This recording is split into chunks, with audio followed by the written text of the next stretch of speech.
우리 비행기를 타고 가면 한 3시간 정도 가게 되면 조그마한 섬, 이 마카오라는 나라가 있습니다. 이제 중국에 이제 귀속이 됐죠. 거기 가면 마카오 타워가 있는데 그 타워가 물론 지금은 뭐 굉장히 높은 빌딩 건물들이 많이 세워졌기 때문에 뭐 그렇게 높다 생각은 안 하지만 이 타워가 세워질 그 당시에는 굉장히 높았습니다. 그래서 어떤 이 프로그램이 있었냐면 거기서 이제 번지 점프하는 그런 프로그램이 있었습니다. 우리나라 돈으로 한 30만 원, 40만 원 줘야 떨어질 수 있습니다. 저는 이해가 안 됐어요. 아니 그 높은 데 올라가지고 돈을 주고 왜 뛰어내리나? 돈을 받고 뛰어내리는 것도 이게 할까 말까인데. 근데 여러분 그 줄을 서 있습니다. 젊은 애들이 줄을 서 있습니다. 거기 뛰어내리려고 아르바이트를 하고 그렇게 합니다. 그래서 제가 봤어요.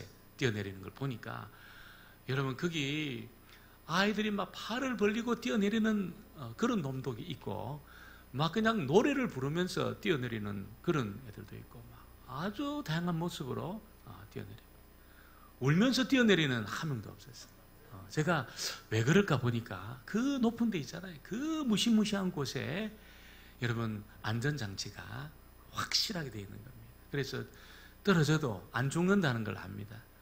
그냥 줄이 안 매달려 있으면 떨어져 죽지요. 그런데 그 줄이 굉장히 견고해서 떨어져 죽지 않는다는 걸 알기 때문에 아이들이 즐기면서 돈을 내면서 또 뛰어내릴 때 보면 높은 곳에 이제 사진을 착각 찍어요. 그래서 웃으면서 이렇게 찍는 애들도 있고 그런데 사진을 또 팔고 그러더라고요. 여러분 안전이 확보되지 않으면 공포입니다. 공포. 두려움이고 공포입니다. 안전이 확보되면 여러분 그런 위험한 상황을 즐깁니다. 아주 즐기면서 그렇게 삽니다.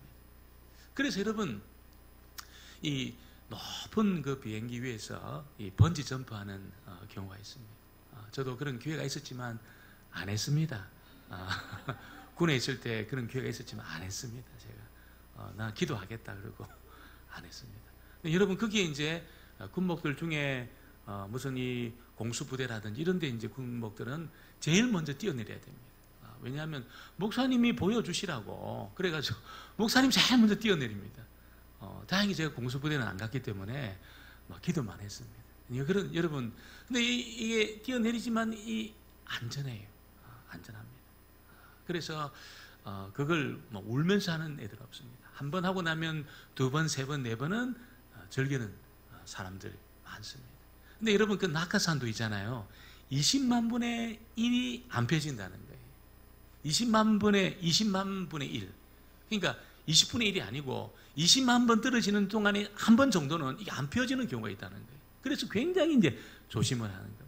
그래서 아무리 안전하게 해도 이게 한 번 정도는 20만 분의 한 번 정도는 안 펴진다는 겁니다. 그래서 이제 두려움이 좀 있는 것이죠. 여러분 그러나 이 안전이 확보되어 있는 그런 것을 확실히 아는 사람은 어려운 위험한 상황을 즐깁니다. 절벽 위에서도 즐기고 비행기 위에서도 즐기면서 그렇게 삽니다. 근데 아주 미세한 부분은 이게 위험해요. 여러분 그러나 여러분 우리가 주님 안에서 이 은혜의 이 지배 하나님의 그 완전한 그 통치 속에 은혜의 지배 속에 들어간다면 그는 완전한 안전장치 속에 들어가는 것입니다. 그래서 이 완전한 안전장치 속에 들어간 그 사람은 있잖아요. 그 앞에 어떤 위험이 몰려온다 하더라도 어떤 삶의 폭풍우가 몰려온다 하더라도 그걸 여러분 이게 탑니다.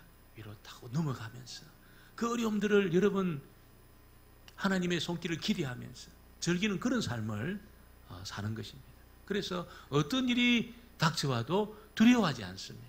오늘 저와 여러분은 하나님의 이 은혜의 그 통치 속에 여러분 들어가심으로 우리 삶의 모든 위험한 상황 속을 또 뛰어넘고 즐기는 저와 여러분 되어지기를 주의 이름으로 축원합니다. 오늘 등장하는 여러분이 태어날 때부터 앞을 보지 못했던 이 소경이 하나님의 완전한 은혜의 통치 속에 딱 들어가게 되었어요. 그래서 그는 사내들인 공회를 두려워하지 않았습니다. 그는 여러분 유대 사회에서 출교당하는 것을 두려워하지 않았습니다. 오히려 그는 분명한 신앙 고백을 통해서 여러분 소경이었지만 다른 사람에게 영향을 미치는 그런 여러분이 삶을 어떻게 보면 주도해 나가는 그런 자리에 소경이 서게 되었다는 것을 알게 됩니다. 눈을 뜨기 전에는 어땠습니까? 여러분 다 여러분 사람들이 불쌍히 여기고 구걸해주고 있잖아요. 동냥하고. 그래서 이 사람은 다른 사람의 여러분이 신경을 쓰고 자기 말을 제대로 할 수 있었던 적이 아마 한 번도 없었을 겁니다. 그런데 그가 주님을 만나고 나서 여러분 은혜의 체험을 하고 나서 하나님의 완전한 그 통치 속에 딱 들어가고 나니까 여러분 그는 더 이상 두려워하지 않는 그런 사람이 되었다는 것을 우리가 알게 되는 것입니다. 요즘 우리나라가 제가 우리나라 전 세계에서 한 3위 안에 드는 안전한 나라다 이런 이야기를 제가 가끔 했는데 요즘 좀 위험해요. 그래서 아주 이 막 강력한 그런 사건들이 막 터지고 그런 걸 보니 조금 위험한 나라가 되었습니다.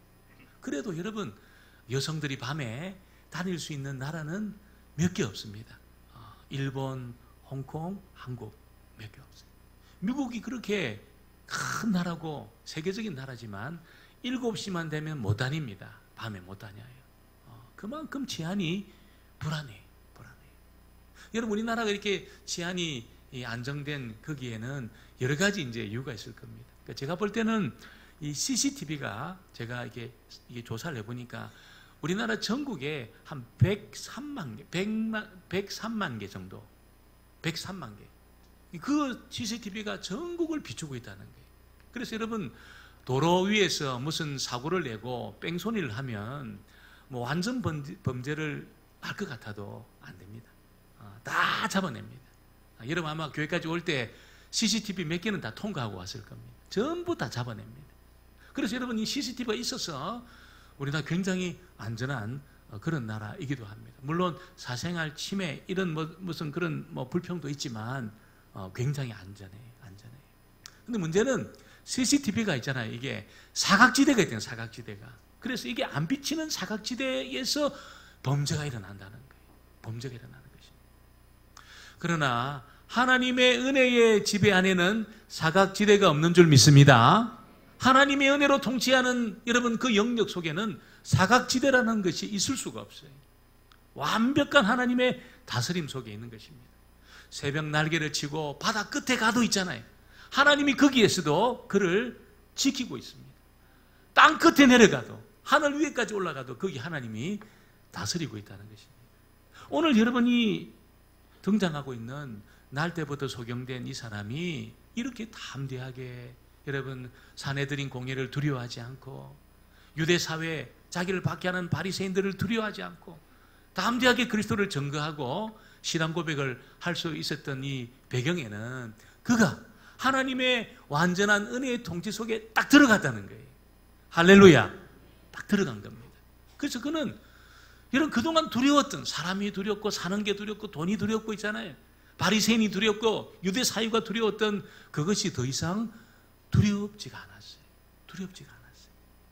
오늘 저와 여러분도 하나님의 완전한 은혜의 통치 속에 딱 들어간다면 여러분 앞으로 내가 사는 남아있는 내 노후의 생활들 여러 가지 몰려올 그런 삶의 폭풍우들 여러 가지 사건들 여러분 더 이상 그것이 우리를 두렵게 하는 그런 대상이 안 된다는 것입니다. 그러나 하나님의 완전한 은혜의 통치 속에 안 들어가면 어떻게 될까요? 안 들어가면 내가 다 관리해야 됩니다. 내가 다 신경을 써야 되고 있잖아요. 사람이 두렵고 돈이 두렵고 있잖아요. 또 여러분 그냥 이게 내 노후가 두렵고 있잖아요. 모든 게 두려움입니다. 모든 게 두려움입니다. 그러나 완전한 은혜의 통치 속에 딱 들어가면 어떤 것도 두렵지 않는 그런 복된 삶을 살 수 있는 것입니다. 오늘 저와 여러분도 이 날 때부터 소경된 자가 들어갔던 이 은혜의 통치 속에 들어가게 되기를 주의 이름으로 축원합니다. 어떻게 해야 은혜의 통치 속에 들어갈까요? 어떻게 해야? 오늘 첫 번째는 여러분 이 날 때부터 소경된 자가 있잖아요. 하나님을 맛본 겁니다. 하나님의 은혜를 이렇게 경험한 거예요. 예수님을 이렇게 만나면서 그의 말씀을 들으면서 있잖아요. 하나님의 은혜를 이렇게 맛보고 경험하는 하나님을 경험하는 이 체험을 한 겁니다. 이 체험을. 그래서 그는 하나님이 눈이 떠지는 이 체험을 통해서, 주님 말씀을 듣고 갔더니 눈이 떠지는 이 체험을 통해서 있잖아요, 주님의 은혜의 통치 속으로 싹 들어간 겁니다. 들어간 겁니다. 더 이상 내 눈을 뜨게 하신 분이 내 구주가 된다면, 내 눈을 뜨게 하신 그분의 내가 다스림을 받는다면 뭘 두려워하겠습니까, 여러분? 이 세상에 어떤 것을 두려워하겠습니까? 그럼 그런 자리에 들어가는 겁니다. 오늘 저와 여러분이 하나님을 경험하셔야 돼요. 하나님을 맛보셔야 돼요. 하나님 뭘 맛봅니까? 하나님의 선하심을 맛보셔야 되고, 하나님의 인자하심을 맛보셔야 되고, 나를 사랑해 주시는 그 사랑을 맛보셔야 되는 겁니다. 맛을 봐야 맛을 안다는 오복간장입니까? 맛을 봐야 맛을 안다. 어릴 때 하도 많이 들어가지고 제가 그 기억이 납니다. 하나님을 맛볼 때 있잖아요, 하나님을 알게 되는 것입니다. 하나님을 맛보지 않으면 그냥 두리뭉실하게 하나님 대충 이렇게 수박 껍데기 핥듯이 이렇게 알아요. 그리고 여러분, 모든 삶에 몰려오는 폭풍우를 전부 두려움으로, 공포로 다 맞게 되는 겁니다. 절대로 여러분이, 저와 여러분 그렇게 하지 마시고 하나님을 맛보시기를 주 이름으로 축원합니다. 하나님을 맛본다는 것은 어떻게 맛봅니까? 내가 은혜 받을 때 맛보게 될 줄 믿습니다. 은혜 받을 때. 하나님의 은혜는 어떻게 우리가 경험할 수 있습니까? 하나님의 말씀을 통해서 하나님의 은혜를 경험할 수 있습니다. 그 말씀을 읽고 말씀을 듣고 말씀을 묵상하는 중에 있잖아요, 이 말씀이 들어올 때 탁 작동이 돼요. 예 속에 탁 작동이 되면서 하나님이 이렇게 선한 분이시구나, 하나님이 이런 놀라운 일을 행하셨구나, 이게 믿어지고 있잖아요. 그리고 믿어진 대로 여러분 그 걸음을 내딛는 중에 있잖아요, 은혜를 경험하는 겁니다. 은혜를 체험하는 것입니다. 오늘 이 소경이 실로암 목까지 가는 동안에 얼마나 많은 이야기를 들었겠습니까? 야, 저 봐라, 저 소경인데 눈에 막 진흙을 발라가지고 자기가 소경이라고 막 드러내고 좀 뭐 하는 짓이냐 저거, 아마 이런 이야기도 아마 들렸을 겁니다. 예수님이 그냥 말씀으로 얼마든지 고쳐줄 수 있는데 왜 예수님은 말씀으로 안 고쳐주고 눈에 막 진흙을 발라가지고 나한테 실로암 못에 가서 씻으라 하나, 아마 이런 생각도 들고 아마 그랬을 거예요. 그런데 이 소경은 그런 이야기 안 들었습니다. 뭐만 들었습니까? 실로암 못에 가서 씻으라, 이 예수님의 말씀만 들었습니다. 그리고 예수님의 말씀을 듣고 갔더니 눈이 떠진 겁니다. 이 한 번 씻고 이렇게 물을 씻는 중에 눈이 딱 떠진 겁니다. 얼마나 놀랐겠습니까? 제가 지난주 수술하고 지금 이제 회복되고 있습니다. 그래서 이 회복되고 있는데 아직 이게 선명하게 안 보여요. 이게 막 여러 가지를 해가지고. 그래서 저는 한쪽 눈, 양쪽이 다 해서 양쪽을 다 하려고 그랬는데 의사가 다 하면 안 된다는 거예요. 왜냐하면 처음에 안 보여가지고 막 더듬고 살기 때문에 안 된다. 한쪽하고 나중에 해라. 그래서 한쪽만 했어요. 여러분, 이 눈을 앞을 볼 수 없다는 것이 얼마나 이게 답답하겠습니까? 그런데 여러분, 예수님 말씀 듣고 가서 실로암 못에 씻었는데 뭐가 보이기 시작하는 겁니다. 이게 뭐지 이게? 뭐 보이기 시작하는 겁니다. 사람이 보이는 겁니다. 걸어다니는 사람이 보이고 나무가 보이고 하늘이 보이고, 여러분 눈을 뜬 거예요. 눈을 뜬 거예요. 할렐루야. 예수님의 말씀에는 이런 능력이 있는 줄 믿습니다. 말씀에 순종하는 자가 받게 되는 은혜입니다. 은혜. 여러분, 사람의 말들이 참 많잖아요. 사람의 말들, 여기저기 들려오는 사람 말들 많잖아요. 그런 이야기가 재미있는 이야기, 뭐 좋은 이야기, 유익한 이야기 있지만 내 영혼을 살려낼 수 없는, 내 영혼을 살려내지 못해. 사람의 이야기는 나를 살려내지 못해. 양심의 소리는 어떨까? 양심의 소리는 굉장히 정직한 이 소리. 여러분, 가룟 유다가 예수님 팔아먹고 있잖아요. 은 30에 팔아먹고 어떤 소리를 들었냐면 양심에서 이야기를 한 거예요. 너 어떻게 선생을 팔아먹을 수 있나? 너 나쁜 놈이야.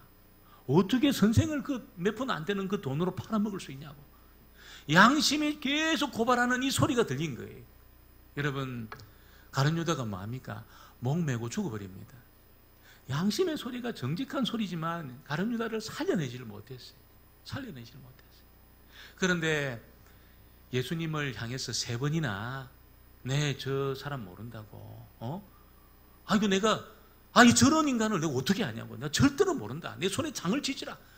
그러면서 여러분 막 저주까지 퍼부으면서 예수님을 부인했던 베드로는 그 딱 3번을 딱 부인하는 순간에 닭이 울었어요. 닭이 꼬꼬댁 닭이 울었어요. 그때 여러분 아마 아무 신기로 그는 아무 생각도 없었는데 닭이 우는 중에 예수님의 말씀이 딱 기억이 났습니다. 예수님 말씀이 딱 생각이 났습니다. 어떤 말씀입니까? 네가 닭이 울기 전에 나를 3번 부인할 거다. 이 말씀이 들렸어요. 여러분 베드로는 그때 딱 깨달음이 오면서 예수님은 어떻게 내가 예수님을 배반하고 배신하고 부인할 것을 알고 계셨음에도 불구하고 예수님 나를 내치지 않으셨지? 어떻게 나에게 그렇게 하셨지? 예수님의 그 사랑이 생각이 나고 자신을 향한 예수님의 그 배려가 생각이 나고 그러면서 그는 통곡하고 회개하고 그는 여러분이 기독교 사이에 기둥 같은 일꾼이 된 줄 믿습니다. 예수님의 말씀이 기억난 베드로는 살아났지만 양심의 소리가 계속 들려진 가룟 유다는 죽었습니다. 오늘 저와 여러분이 하나님의 말씀 속으로 들어가서 이 말씀을 붙든다면 여러분 우리가 은혜의 통치 속에 들어가게 될 줄 믿습니다. 하나님을 맛보게 되는 겁니다. 하나님을 체험하게 되는 겁니다. 여러분 오늘 이 하나님을 경험하고 하나님을 체험한 이 일을 통해서 완벽한 하나님의 은혜의 통치 속에 완전한 안전장치를 갖게 되기를 주의 이름으로 축원합니다. 여러분 우리가 이 은혜의 통치 속에 들어간다는 것은 다른 것이 아니고 내 인생의 이 삶의 초점을 있잖아요. 하나님의 그 관심, 하나님의 그 목적에 딱 맞추는 순간에 하나님의 다스림 속에 탁 들어가게 되는 겁니다. 예수님은 이잖아요. 예수님은 이 땅에 머무시면서 삶의 초점을 어디에 맞췄냐면 하나님의 뜻에 딱 맞췄습니다. 그 삶의 렌즈를 있잖아요. 딱 그렇게 맞췄어요. 그러니까 막 선명하게 이게 딱 드러나는데 그게 뭡니까? 사람을 살리는 겁니다. 사람을 살리는 그 일에. 사람을 살리는 그 일에 자기 인생의 초점을 딱 맞추고 예수님 사셨어요. 여러분 사람들이 막 손가락질하고 있잖아요. 막 말하기도 싫어하고 만나기도 싫어하는 그 사마리아 여인, 이 여인이 살 수 있다는 그런 메시지가 왔을 때 예수님이 사마리아로 직행합니다. 피곤한 그 몸을 이끌고 사마리아로 막 직행을 합니다. 그리고 그 여인과 대화하면서 그 한 영혼을 살려내기 위해서 있잖아요. 오랜 시간 동안 이야기를 하고 여러분 그 여인하고 대화를 하고 그런 일을 행하셨습니다. 예수님은 사람을 살려낼 수 있다면 여러분 그 사내들인 공예하고 맞서는 그 일을 여러분 두려워하지 않았어요. 두려워하지 않았어요. 예수님은 그 영혼을 살려낼 수 있다면 여러분 십자가 위에서 죽는 일을 마다하지 않으셨습니다. 거기에 삶의 초점을 딱 맞추고 그렇게 사셨습니다. 여러분 오늘 저와 여러분도 정말 하나님의 그 목적, 사람을 살리고 여러분 영혼을 살리는 그 목적에 내 삶의 초점이 맞춰지는 순간에 나는 은혜의 지배 속에 들어가게 될 줄 믿습니다. 하나님의 은혜의 지배 속에 내가 딱 들어가는 것입니다. 그래서 그는 어떤 삶의 혼란한 일들이 내 앞에 펼쳐진다 하더라도 있잖아요. 혼란하지 않습니다. 방향을 잡습니다. 인생을 허비하지 않습니다. 여러분 물질을 허비하지 않습니다. 그렇게 나가는 예수님이 그렇게 하나님 뜻에 딱 맞추고 여러분 사람을 살려내는 그 일에 맞추게 되었을 때에 하나님의 완전한 통치와 다스림 속에 들어가게 된 것입니다. 오늘 저와 여러분이 우리가 돈 버는 것도 중요해요. 사업을 하고 돈을 많이 버는 것도 굉장히 중요합니다. 그런데 그 돈을 벌어가지고 이 돈을 번 이 방향이 어디입니까? 어디를 향하고 있습니까? 이걸 잘 점검하실 때 여러분 내 인생의 방향을 놓지 않을 겁니다. 어떤 일이 내 앞에 펼쳐져도 내가 두려워하지 않을 겁니다. 이 초점을 잃어버리면 안 됩니다. 내가 살아가는 이 삶의 그 목적이 뭐냐? 여러분 이걸 여러분이 딱 잃어버리는 순간에 방황하게 되어 있습니다. 어떤 권사님은 전에도 한번 말씀드렸지만 여러분 이 영혼을 구원해내기 위해서 자기 인생 전부를 거기 초점에 딱 맞추고 사시는 거예요. 그러니까 이 권사님이 여유가 있고 있잖아요. 아주 막 그냥 기쁨이 있고 사람들이 물어보는 겁니다. 교회 다니시냐고 이렇게 물어보신다는 거예요. 딱 초점에 맞추니까. 여러분 우리가 이 예배 마치고 갔는데 우리를 향해서 교회 다니시냐 이런 이야기가 전혀 들리지 않으면 한번 우리가 돌아볼 필요가 있습니다. 내가 직장생활 하는데 불구하고 있잖아요. 10년 하는데 아무도 내가 교회 다니는 것을 아무도 몰라요. 문제가 있습니다. 문제가 있습니다. 밥 먹을 때 기도할 때도 얼마나 빨리 하는지 하나님도 못 봤어요. 그 정도로 빛의 속도로 딱 기도하고 밥 먹고. 여러분, 그런 분도 계셔요. 그런 분도 계셔요. 여러분, 그래서 여러분, 우리의 모습 속에서 내 인생의 초점을 여러분 거기에 딱 맞추는 순간에 사람들이 알아봅니다. 알아봐요. 어떤 권사님은 그 행상하는 과일, 그 행상하는 분한테 가가지고 갈 때마다 있잖아요. 제일 못생긴 것만 사간다는 거예요. 험난 것만 자꾸 사가더래요. 그래서 그분이 당신 누구시냐고 이렇게 묻더라는 겁니다. 당신 누구시냐고. 누구신데 이런 걸 사가시냐고. 좋은 거 사가시지 않고, 내가 이 어느 교회 권사입니다. 그러냐고. 내가 당신이 다니는 교회 내가 나가고 싶다고. 여러분, 얼마나 기쁘겠습니까? 그 권사님의 인생이 얼마나 기쁘겠습니까? 하나님이 얼마나 그 인생을 기뻐하겠습니까? 여러분, 이 삶의 초점을 거기에 딱 맞출 때 사람을 살려내고 하나님의 뜻에 맞춰진 그 인생은 있잖아요. 하나님의 완벽한 통치 속에 들어가게 되는 것입니다. 여러분, 오늘 세 번째 보니까 여러분이 이 날 때부터 소경된 이 사람이 자기의 분명한 신앙을 하나님 앞에 고백하고 있는 것을 우리에게 알려주고 있습니다. 이 분명한 신앙 고백이 그를 완전한 통치 속으로 몰고 가는 것이죠. 여러분, 눈 뜬 이 사건을 놓고 바리새인들이 뭐라고 이야기합니까? 너 안식일 날 눈 떠서 너 그 죄 지은 거야, 이렇게 이야기를 했습니다. 안식일 날에는 눈 뜨면 안 돼. 안식일 날에는 걸어가라고 그래도 걸어가면 안 돼. 38년 된 중풍병자가 걸어가니까 사람들 다 손가락질했습니다. 안식일 날 걸어가지 마라, 그렇게 이야기를 했습니다. 그래서 이 사람은 이제 이 사내들인 공회가 잡아간 거예요. 딱 잡아간 거예요. 여러분, 우리가 경찰서나 이렇게 어떤 수사를 받게 되면, 취조를 받게 되면 내가 죄를 안 지어도 두렵습니다. 내가 죄를 안 지었는데 막 두려워요.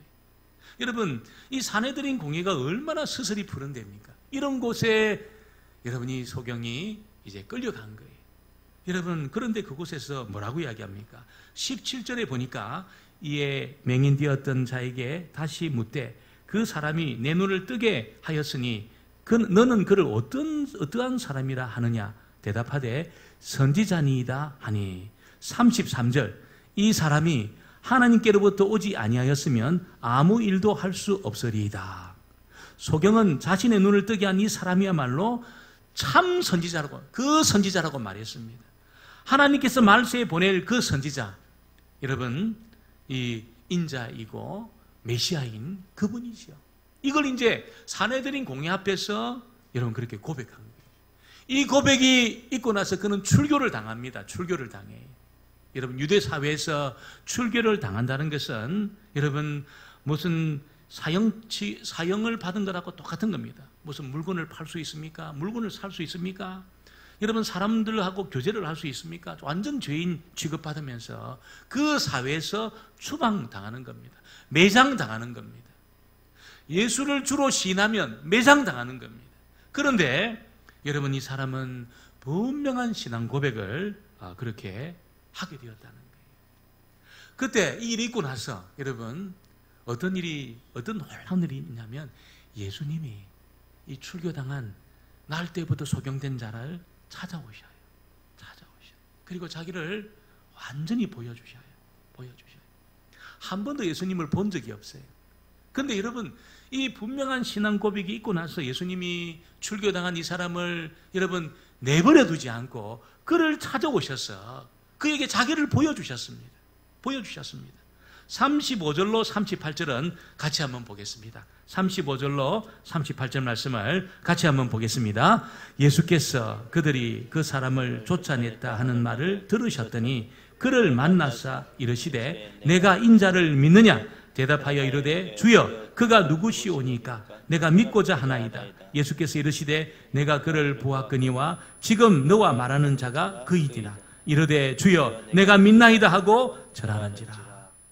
여러분, 그는 분명한 신앙 고백을 통해서 유대사에서 여러분 추방당하는 그런 출교당하는 그런 여러분 고통스러운 일을 경험했지만 우리 주님이, 우리 예수님이 그를 찾아가셔서 여러분 그를 완전한 통치 속으로 여러분 그렇게 이끌어 주셨습니다. 하나님의 완전한 안전장치 속으로 그를 이끌어 주셨습니다. 그는 믿음의 세계로 들어간 겁니다. 주님을 만난 겁니다. 여러분 그 시대에 많은 사람이 주를 보기 원했지만, 예수님이 누군지를 알기 원했지만 이 소경만큼 분명하게 알게 된 사람이 없어요. 제자들도 지금 아직 잘 모르는 그런 상태인데, 여러분 분명한 신앙 고백을 통해서 그런 완전한 믿음의 세계 속으로 들어가는 이 복을 그가 받게 되었다는 것을 우리에게 알려주고 있습니다. 우리가 가정이든 직장이든 사람들이 많이 있는 곳이든 내가 혼자 있는 곳이든, 여러분 우리가 주님이 나의 주인이시고 세상의 구주시고 메시아라는 그런 분명한 이 고백을 통해서 하나님이 우리를 찾아오시고 우리를 완전히 책임져 주시는 이 복을 받게 되기를 주의 이름으로 축원합니다.